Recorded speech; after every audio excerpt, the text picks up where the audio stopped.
Imagine a world where dance could kill. That was the reality for the people of Strasbourg in 1518. In that year, a peculiar and terrifying event unfolded, one that historians have named the Dancing Plague of 1518. This wasn't your typical disease outbreak. It was an episode of mass hysteria where people danced uncontrollably, often till they dropped dead from exhaustion or sheer physical distress. For days, weeks, even months, people were seized by an irresistible urge to dance. This bizarre phenomenon wasn't a celebration or a ritual, it was a deadly compulsion. The dancing plague remains one of history's most mysterious events, a chilling testament to the power of the mind over the body, and a stark reminder of the fragility of human life. As we delve into this strange tale, prepare yourself for a journey into the heart of the inexplicable, the unexplainable, the unbelievable. Welcome to the chilling tale of the Dancing Plague of 1518. It all began in July 1518 with a woman named Frau Troffea. In the bustling city of Strasbourg, nestled on the western front of the Holy Roman Empire, an event of extraordinary peculiarity was about to unfurl. It was a day like any other when Frau Troffea stepped into the cobblestone streets. Without music, without reason, she began to dance. Her feet moved with an energy that was both captivating and bewildering, her body swaying in a rhythm unseen before. As onlookers gazed in bewilderment, Troffea danced on, oblivious to the gathering crowd. She danced through the morning, the afternoon, and into the night.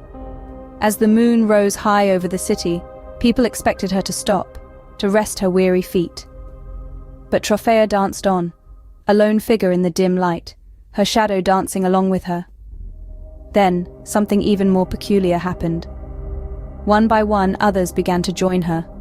A man here, a woman there, children too, all taken by the same inexplicable urge to dance. Their feet moved in concert with Troffea's, their bodies swaying in the same relentless rhythm. It was as if an invisible puppeteer had taken control, orchestrating a city-wide dance marathon. But this was no joyful jig or merry waltz. The dancers were not smiling or laughing. Instead, they danced with a fevered intensity, their faces etched with exhaustion and confusion. Yet, they couldn't stop. The dance had taken hold of them, compelling them to move even as their bodies screamed for rest. What began with a single woman had turned into a spectacle that held Strasbourg in its grip. The city streets had become an open-air dance floor filled with people unable to control their own bodies. By the end of the week, there were 34 dancers. By the end of the month, there were 400. The dancing plague of 1518 had begun, and it showed no signs of stopping. As the numbers grew, so did the panic and confusion. The city of Strasbourg was now in the throes of a dance epidemic. Citizens who had once walked the cobblestone streets were now caught in an uncontrollable dance. The city's response? A mix of disbelief, fear, and desperate attempts at solutions. The authorities, as bewildered as the rest, scrambled to find a cause, a cure, anything that could explain this bizarre phenomenon. Medical professionals, religious leaders, astrologers, they were all consulted. But no matter how deep they delved into their respective sciences and arts, no plausible explanation surfaced. The dancers kept dancing, their numbers swelling with each passing day. In a desperate measure, the city council decided to fight fire with fire. If dancing was the disease, then perhaps more dancing was the cure. They constructed a wooden stage right in the heart of the city. Musicians were hired, professional dancers were brought in. The hope was that the afflicted would dance themselves out of this mysterious malady. This, however, was a miscalculation. The sound of lutes and drums echoing through the city did little to stop the epidemic. Instead, it seemed to fuel the fire. The spectacle attracted the curious and the fearful, and before long, they too were swept up in the dance. The stage became a platform of exhaustion, a theater of despair. Many collapsed from sheer exhaustion, some even danced until their last breath. The city was a whirl of movement.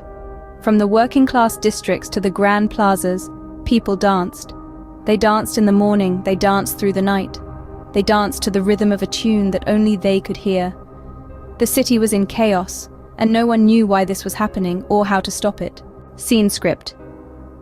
Over the centuries, many theories have been proposed to explain this bizarre event. One of the most popular theories is that of food poisoning. It's been suggested that the people of Strasbourg might have ingested rye bread infected with a fungus called ergot, which is known to cause hallucinations and convulsions.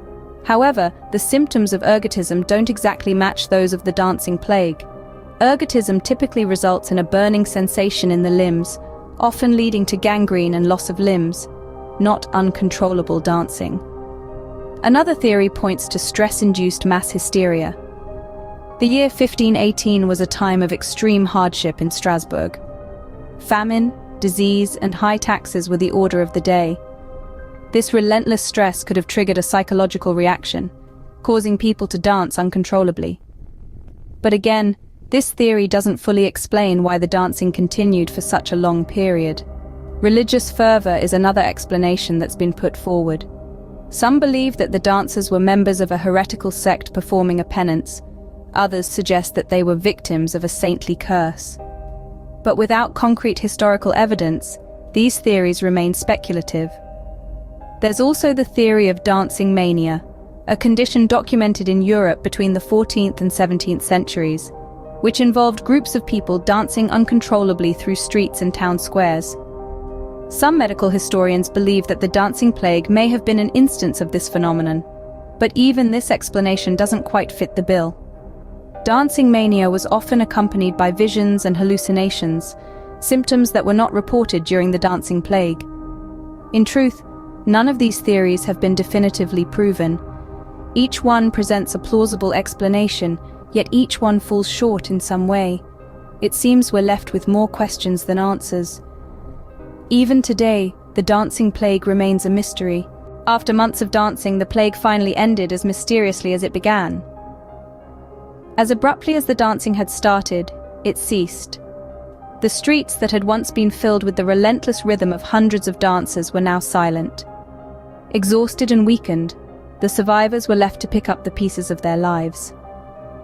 The aftermath of the dancing plague was as bizarre as the event itself. Strasbourg, once a vibrant city, was now a place of eerie calm. The eerie silence was punctuated only by the whispers of those left behind, their conversations filled with disbelief and uncertainty. The city, having lost a substantial portion of its populace, was forever changed. The impact of the dancing plague on Strasbourg and its people was profound. The event left an indelible mark on the city's collective psyche.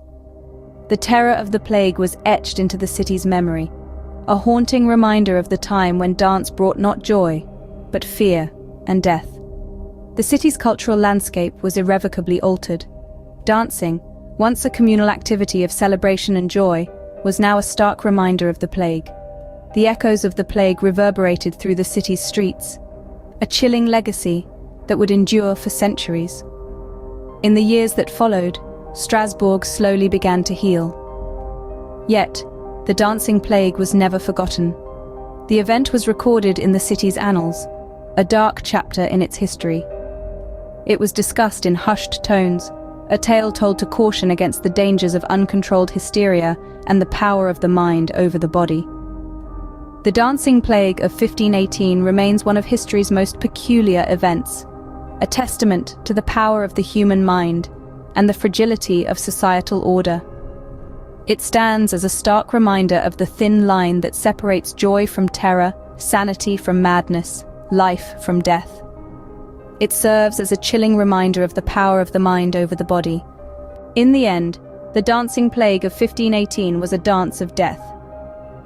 A dance that began with a solitary figure, expanded into a contagion, and ended in a macabre spectacle. It monopolized the city of Strasbourg, ensnaring its citizens in a dance that was both captivating and lethal. The mysterious nature of this event has been a source of intrigue for centuries. With no concrete explanation, the dancing plague remains an enigma, a puzzle that historians and scientists are still trying to piece together. It was a phenomenon that defied logic and science, a testament to the inexplicable power of the human mind and body. The impact of the dancing plague on the people of Strasbourg was profound. It was a tragedy that disrupted their lives. a haunting spectacle that left an indelible mark on their collective memory.